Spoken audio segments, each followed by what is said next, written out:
everybody. Welcome back to another episode of Tasty Trails Travel Pod. Today we're heading to the country of Georgia. It is tucked between Europe and Asia in the Caucasus region, and it's surrounded by Turkey, Russia, Azerbaijan, and Armenia. It's a smaller country. For a few points of reference, it's roughly the size of West Virginia or a little bit smaller than Ireland. The population is less than 4 million people, with the capital being Tbilisi. It's an incredibly rich destination, known for its ancient history, its dramatic mountain landscapes, and most importantly for this podcast, its deeply rooted food and wine culture. Actually, Georgia is often considered one of the oldest wine-producing countries in the world, with traditions that go back over 8,000 years. But more on wine another day. It's such a special culture that I'd like to dedicate an entire episode to Georgian wine. So today it's all about the food. Meals aren't just about eating, they're about connection, storytelling, and bringing people together. So I'm so excited for this conversation, and so without further ado, let's go. Hi, Irma. Welcome to the podcast.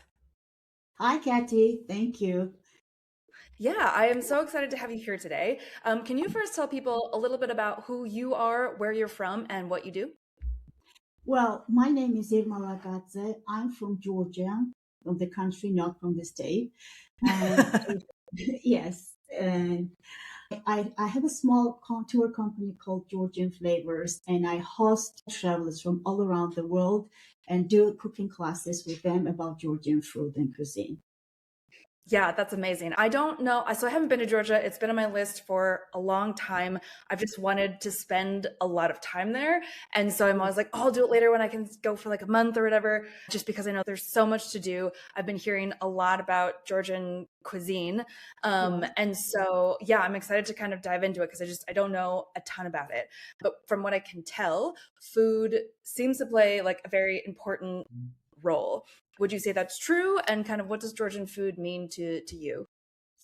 Well, that's true. Food is a big part of Georgian culture and identity.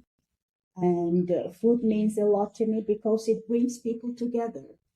It brings people together at the supra, Georgian feast, where people are gathering to share their emotions, to tell stories, to get know each other very well, and drink beautiful Georgian wine and say toasts. And who does that is Tamada, which is a toastmaster, who traditionally is a man who tells stories about Georgian history, about Georgian culture, about the family where they are gathering for feast for supra. And people are enjoying each other's company and people are enjoying Tamada's company as well. So for me, food is a big part of Georgian culture. And for me, food identifies with me because I'm great and passionate about cooking. And through food, I meet many interesting people from all around the world, and I get them together at my home at Supra, a traditional Georgian feast. Yeah, that's amazing. And I wanted to talk more about the supra and understand it a little bit better. So like how often does that happen? Like how many people is it? Is it like every weekend kind of thing or once a year kind of thing? Can you tell us a little bit more about that? Well, Supra can be just 5 people or 6 people or big amount of people like 100, 200, 300 Oh, people for for Georgian feasts, celebrating either some festivals or the birthdays or any celebration, any holidays, or people are gathering for when they have a tragedy at home, when they have a sorrow at home, and they are gathering for these two reasons. First of all, the supra means the tablecloth and also a Georgian feast. So while people are getting together, they drink wine and they talk about their own emotions, about their own feelings, and they share either joy with each other or the tragedy or sorrow. So supra has these two meanings, either for the celebration or for the funeral or for the big tragedy. And it can vary, like I said, from couple of number of people to the big amounts. But nowadays, Supra, as it was happening for 200 or 300 people gathering, it does not happen anymore as often as it used to be, because, for example, weddings, people stop to do such a big weddings nowadays. But people still are gathering when they have a tragedy, when they have a funeral of their close to them family member or a friend. And in these cases, supers can be very big and very, very emotional. So would you say that Georgians are pretty good about talking about their feelings and emotions? Like they're pretty open about that? Or this is a special time when people feel safe to be sharing emotions and thoughts and stuff like that? Or It's a special time when people are sharing about their emotions and about their feelings. That's a special time, which is happening. Yes. okay, that's really interesting. And I think also just speaks to food and creating a safe space for people to be able to share things that they wouldn't necessarily feel comfortable sharing maybe in everyday life. Yeah, I think that's really special that there's a space for that in the culture. Yes. So Georgian people are very hospitable people. So people love when they have guests at their home and they are willing to share whatever they have at their home, like food or it should not be fancy or something special. Anything they have at home, like even bread and cheese, which is a big part of Georgian food culture as well. They're willing to share it with their guests, with their friends, with their people that they know and they don't know. And so supra and the feast shows that. And also, people are really happy to have a guest in their home. People are really happy to share their feelings and emotions with their friends, with their people they know. And so it plays a big and important role into Georgian culture again. Yeah, and so you were mentioning also the tamada is the person who leads it, right? Yeah. Is how is that person chosen? Do they have to like be certified or qualified or anything? Is it just like today you are going to be this person, or like how does that work? Yeah, usually in a classic version, Tamada is a man who knows very well that families or that people groups history, Okay. traditions, their family members. He has to be to knowledge also Georgian history and culture. So he must be very good at storytelling. It can also be a woman nowadays. When we get together, like with some my girlfriends and some of my friends, sometimes Tamata can be anyone on that small supra. So it really does not matter. But classically, it's a man. And it should have a great ability to make sure that everyone is enjoying at Supra, each other's company, everything is going very well, and Supra is going as its best way. This is a Tamada's responsibility, and to drink a wine, to say toasts, and to make sure that everyone is enjoys and everyone entertains and everyone is having a good time. And are they just is that decided like beforehand or the same evening? It's like, oh, you're going to be the tamada tonight, or like how is that just decided or Oh, when? it can be decided beforehand, and the person who is Tamada, especially for big groups of people, big supras, usually he knows about that because he must prepare, he must be ready, and he Oh, must be sure. yes, he must be able also to drink a big amount of wine. So, and he must be ready for that. And it can be also decided spontaneously at the time of the supra. But usually for the big supras, usually Tamada knows beforehand that he must be in charge of Tamada. Yes, I guess that makes sense. That's really cool. The kind of just like the MC, the host of the evening, that's Yes. guiding it along. I really really like that. I haven't like heard of that before. And so Georgia has a very specific location kind of between Asia and Europe. And so I imagine the influences from both of those continents have influenced kind of food around it. I mean, I see it in the other countries around it that I've been to, that Georgian food has also, had influence on those countries. And so how would you say that its location has influenced the food and the Yes, it culture? influenced. Yeah, yeah. Georgia is on the Silk Road country, so one of the Silk Road countries that is on the Silk Way. So Georgia has an influences from all over those countries like India, China, Persia, Afghanistan, Kazakhstan, or wherever, because spices, especially in Georgian cuisine, used nowadays. Now, when I have a cooking class with my Indian customers, they usually are aware of these spices because they use in their own culture as well. The most used spice in Georgian cuisine is called utsvosuneli. It's blue fenugreek, and utsvosuneli translated from Georgian means foreign spice. So it obviously was imported somewhere in Georgia, and we use it intensively in everyday cooking. For example, cinnamon in Georgian and in Hindi has the same name, darichi, which sounds the same in Hindi. I did not know that, and I was shocked when I was told about that by my Indian guests. Also, caraway seeds in Georgian and in Hindi sound also the same, jira, zira. So it's Wow. influenced a lot. And one very interesting spice, which is marigold petals powder, which we call yellow flower, translated from Georgian, is also imported from India. But Indians don't use it for cooking. They use it for celebration, where they want to show respect to other people. But Iranians use it a lot in their everyday cooking like we do. So we have a lots of influences from other countries, but still Georgian cuisine is very individual, very unique, and very by own itself. Oh, wow, that's so interesting. And Yes. how would you say, like, I mean, I think it's incredible that it has had such a big influence for being like a much smaller country than certainly India and a lot of other countries. But Yeah. are there a lot of regional variations within Georgian cuisine, or is there kind of one Georgian cuisine? Georgian cuisine varies from region to region. If we talk about roughly Eastern and Western Georgian cuisine, these two are very different. For example, Eastern Georgian soil is very fertile and livestock is very well developed here. So meat dishes are very popular in Eastern Georgian cuisine, like in Kakheti, in wine region, in Kartli, Tbilisi, and the central part of the country. Meat dishes are very popular here.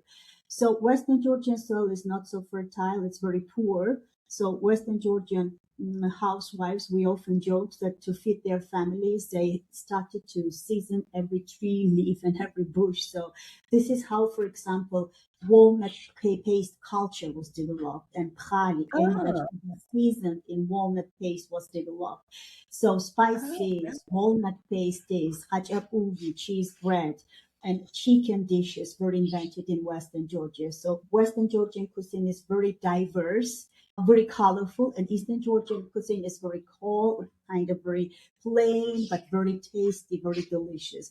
Because pork from Kakheti, from wine region, is considered to be not only the best pork in Georgia, but also very good quality pork. So think ali, barbecued pork, tswadi, kebab, and such dishes were invented in Eastern Georgia. Also, chakapuli, one very famous Easter dish, which we always cook for Easter. yes, I wanted to talk more about that because that is, I think, one of the most iconic Georgian dishes, at least abroad, that people Yes. are pretty familiar with. So, can you tell people, in case people aren't familiar with it, can you tell people what it is, first of all? Chakapuli or hachapuri? Oh, Khachapuri? oh, are those okay? Well, I guess both. Khachapuri. Khachapuri. Okay. Yeah. Khachapuri is a cheese bread, which I'm often asked what it is for you Georgians. Is it a side dish? Is it the main dish? Or Mm, is it a breakfast or dinner? We say that it's everything for us. It's very comfortable food, comfort food, because cheese and bread, such a good combination. And especially mhm, when it's mhm. warm and freshly baked, it's very Oh my good. God. So Yes. Khachapuri is everything for us. For me, being as a Western Georgian person, which was invented in Western Georgia, is very, very, very meaningful to me. And we have a classic version of Khachapuri, which is filled bread with cheese, but we also have by region different versions of Khachapuri. So it may be, the filling might be sometimes mashed potatoes and cheese. Sometimes it can be in the mountains of Georgia, cooked herb and cheese, or just cooked herbs. And in Svanetian mountains, it can be just meat, not cheese. So it varies from region to region. And yes, and it's very delicious, very comforting, and it means a lot for us. We bake it, Khachapuri, classic version of Khachapuri, not every day, but quite often. But if we celebrate something, if we have a holiday event or something, by all means, we have Khachapuri on our supra. But it's people who have small children at their homes, they bake it quite often for them. And Mm. it's good freshly baked, and it's also good leftovers from on the next day, warmed up with a black tea. It's a very famous Georgian combination and Georgian type of breakfast. Leftovers, warmed up Khachapuri, and the black tea. Oh, my mouth is watering. And then, Yeah. so is that one different than the one with the egg in it? Yes, one with an egg is typical for seaside region that borders Turkey, and it's called ajara. There is a beautiful legend how was it firstly baked, and I like to tell it to everyone. It has a boat shape because first Mhm. it was baked by fishermen at the Black Sea, and the egg yolk in the center of the dish, it's the sun setting on the sea. So I love this legend. I don't know if it's Oh, true or not, but this describes very well the shape and the meaning of Ajari and Khachapuri. Ajari and Khachapuri probably is the most famous one because when you talk about Khachapuri and when you Google for Khachapuri, you always see images of that version. But it's not a classic type of Khachapuri. Classic type of Khachapuri is a round one, closed, with cheese inside, which is called the Emiratian Khachapuri. But Ajarian Khachapuri, again, open one, is very popular among every Georgian and among every guest of Georgia. And it's also very delicious and very good. yes. I recently had the not egg one for the first time, and I was blown away. It was so good. Yeah, I split it because I was like, oh, I'm like not that hungry, so like I split it with somebody, and I was like, oh my god, no! I wish I had this whole thing. It was so yeah, good, and now yeah. I would like to learn how to make it. I'll have to go to one of your classes because I would like to learn how to Okay. make it because My pleasure. Yeah. oh my God, so good. I mean, and that's just classic, right? Like cheese and bread. Like you find, I love seeing the different variations all over the world because everybody Yeah. agrees that that is like the perfect Yeah. combinations. Yes. Yes. What about some lesser known dishes like Well, that you love? lesser known dishes. I am always telling to my guests that Georgian cuisine is not just khachapuri and khinkal. It's more than that. So I'm trying to advertise the dishes we cook at every day at our home and they're not served at the restaurants usually. So, Uh, like for example, alia, which is the oldest Jewish dish brought to Georgian cooking by Georgian Jews.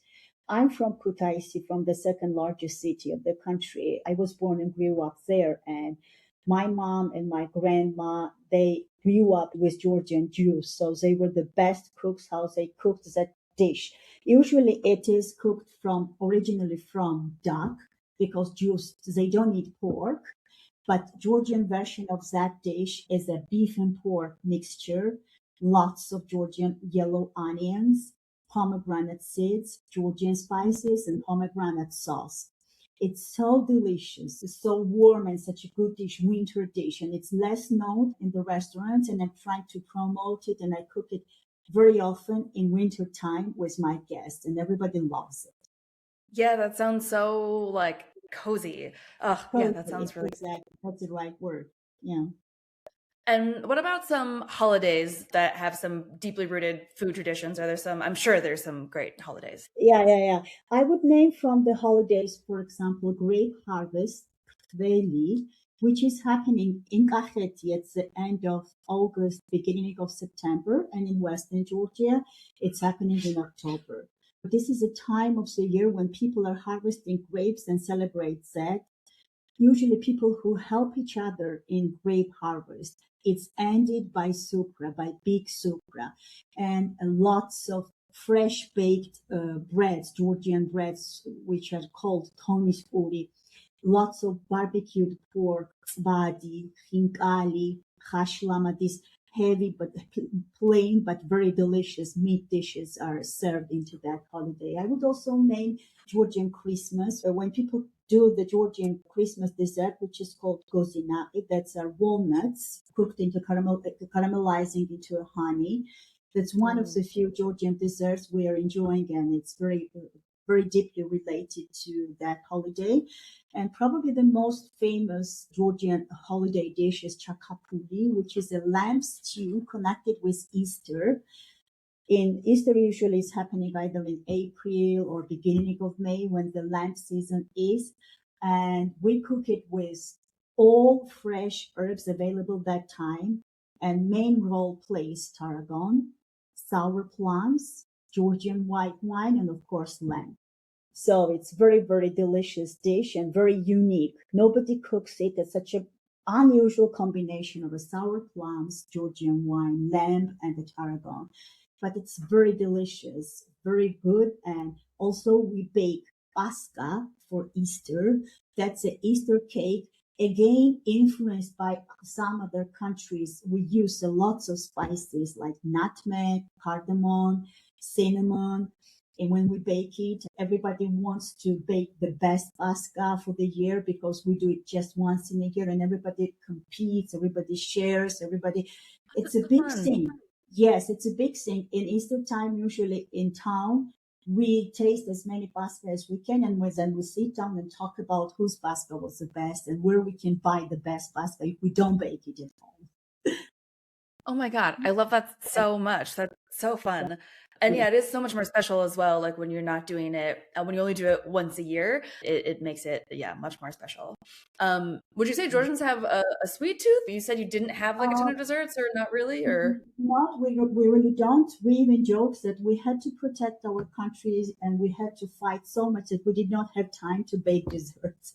This is the this is a kind of a bitter joke we say about ourselves. We have very few desserts like churchela, which is made again from the grape juice pudding. It's a nut string dipped into a grape juice pudding. And it's made either from walnuts or from hazelnuts, depending again from which region it comes from. Also, gozinati, like I mentioned, the Christmas dessert, which is honey caramelized walnuts. Pelamushi, which is a sweet grape juice pudding made in eastern Georgia with wheat flour and the pure grape juice, and in western Georgia from corn flour and the grape juice. And lots of dried fruits, what we eat, and fruit leathers. In Middle Eastern cuisines, they also use it and eat it intensively, and it's very similar to that, but it's dried fruit jam, sun-dried fruit jam, and we eat it as a snack, as a fruit leather, and it's also very healthy, very energizing, and very delicious. Okay, yeah, yum. Yeah. Would you say there are things that surprise people a lot about Georgian food, like when they come? Yes, it's very unique. It does not taste like anything else they know and they tasted before. And Georgians use a lot of herbs, lots of herbs like coriander, parsley, celery leaves. Nobody uses celery leaves but us. Everybody uses celery stalks. We use intensively celery leaves. Tarragon, red basil, which is known in many Middle Eastern countries, but not everywhere. And also summer savory, like green onions, spring onions. But this what surprises mostly my guests because nobody uses as much herbs as we do. So Georgia is very obsessed with that. And also spices because people just don't expect when we talk about walnut paste what it is because nobody knows what it is. Also, Georgian tomato and cucumber salad, which can be cooked in many, again, in many neighboring countries around Georgia, but nobody does it in the way we do. We use sometimes walnuts and cilantro in that, and the homemade white wine vinegar, and sunflower oil, which is made from a toasted sunflower seeds and very delicious, has a very nutty flavor and very unique thing. Oh wow, yeah, that's a lot of stuff. Is the food spicy at all? It Like is how? spicy. It is spicy by Georgian terms. For example, the spiciest food comes from Samegrelo region, which borders seaside region in western Georgia. But if we talk about very spicy food, comparing to Thai food or Indian food, it's not as spicy as that food, but it's quite spicy for Georgian standards. Okay, yeah, that makes sense. Mhm. There, nothing really is at the like Thai, Indian, Mexican level of spice anyway. So, yeah. Yes.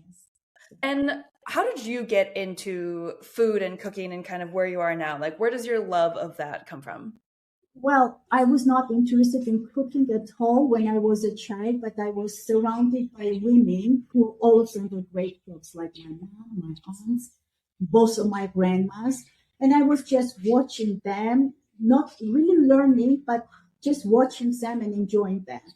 Then it happens that at some time, for some period of time in Kutaisi, when I lived in Kutaisi, everybody was busy in my family with their own businesses, and I had very much free time. So I started to refer my mom's cookbooks and recipes and trying them at home, and I found out and I like it. Then I moved to Tbilisi and started to work for a tour company as a tour guide for food and wine tours. Went into a passion, and during the COVID times, I applied for a cooking school in Tbilisi, and I started to practice what I learned at cooking school at some of Tbilisi's famous restaurants. And I always wanted to see how professional cooks work, how professional cooking is at the restaurants.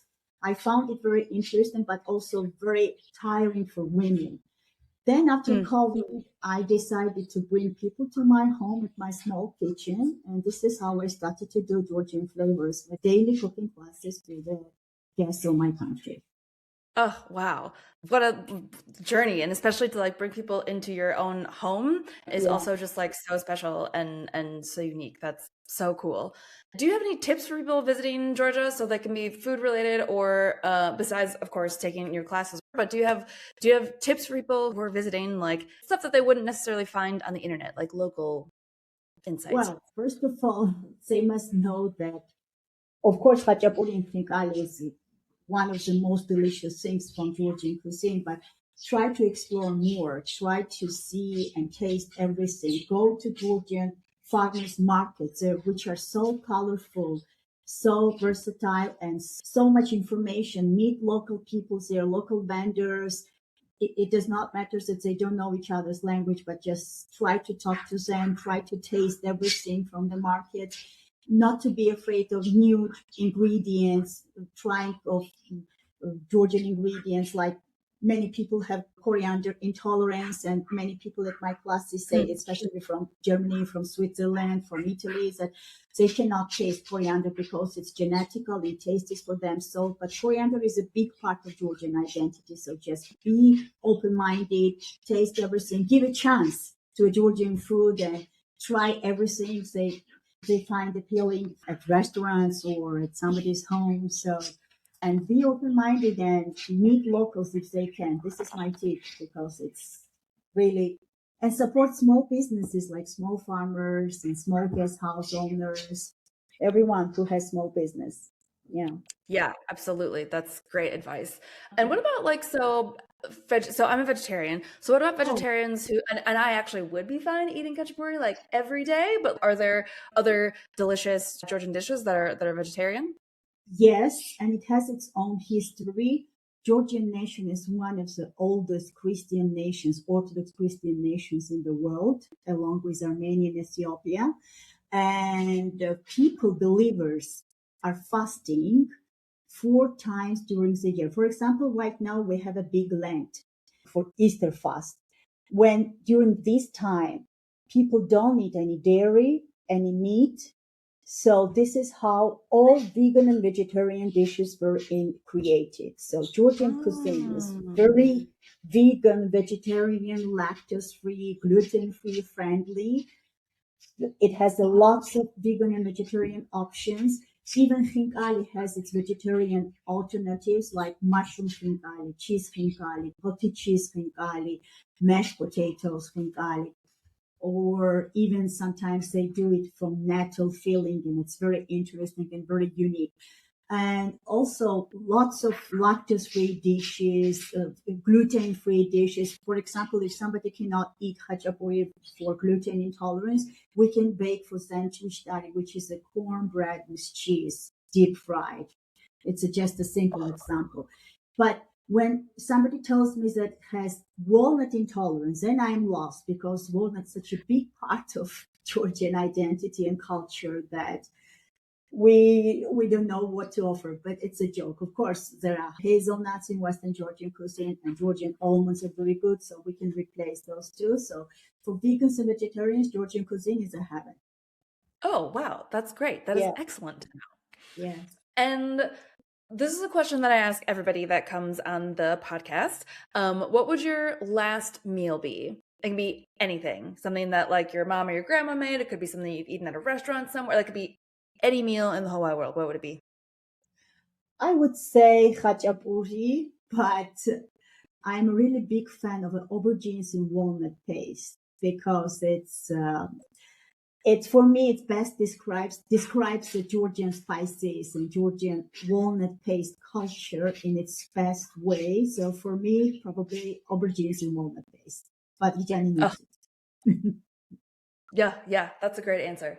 So, Irma, can you please tell everybody how to find you, how to take your classes, and connect with you for more information? People can find me through Google and through internet. I have my own website, Georgian Flavors with American spelling, georgianflavors.com. So the only thing I'm asking everyone just to get in touch with me at least 4 or 5 days before the event. So must be able to prepare and to make sure about your food preferences and allergies that I have everything in order and to do the class. I cannot bring people to my small kitchen more than 4 because it's really small and people cannot move it very easily. And I have my Instagram page as well, TripAdvisor, and the Google business profile, so people can find me through these channels. And I'm willing to answer and to assist them in any time. First of all, I'm asking about person's food preferences and allergies, and depending on the seasons, and I'm offering the menu. And when I'm given freedom, I'm very happy because I can offer what I want and what I want to promote a little bit. And yeah. Excellent. And how long does the experience last? Oh, well, yes, we usually start at 12 o'clock, and cooking with lunch lasts for 3 and a half hours. We sit down and we eat what we prepare, and it's a kind of imitation of a small supra, Georgian feast again. And we enjoy each other's company, and we share our own emotions, our feelings, and just food brings people together. And I'm really happy for that. Yeah, that's so beautiful. And I will make sure to link everything as well in the description so people can easily find it and click on it. Thank you. But Irma, thank you so much. This has been so interesting and so much fun. And yeah, I can't wait to see you whenever I come to Georgia, which will hopefully be very Yes. soon. Yes, we will be delighted to host you at my home and to host you in Tbilisi. That would be wonderful. Mm-hmm. From the incredible nature and the deep sense of hospitality and connection, Georgia is such a special place. And as you heard today, the best way to experience that is through its people and its cuisine. If you do find yourself there, I highly recommend checking out Irma's cooking classes and experiencing a traditional Georgian supra for yourself. It's more than just a meal, it's a cultural experience that you won't forget. As always, thank you so much for listening. And if you enjoyed the episode, make sure to follow the podcast, leave a review, and share with somebody who loves food and travel just as much as you do. And until next episode, bye.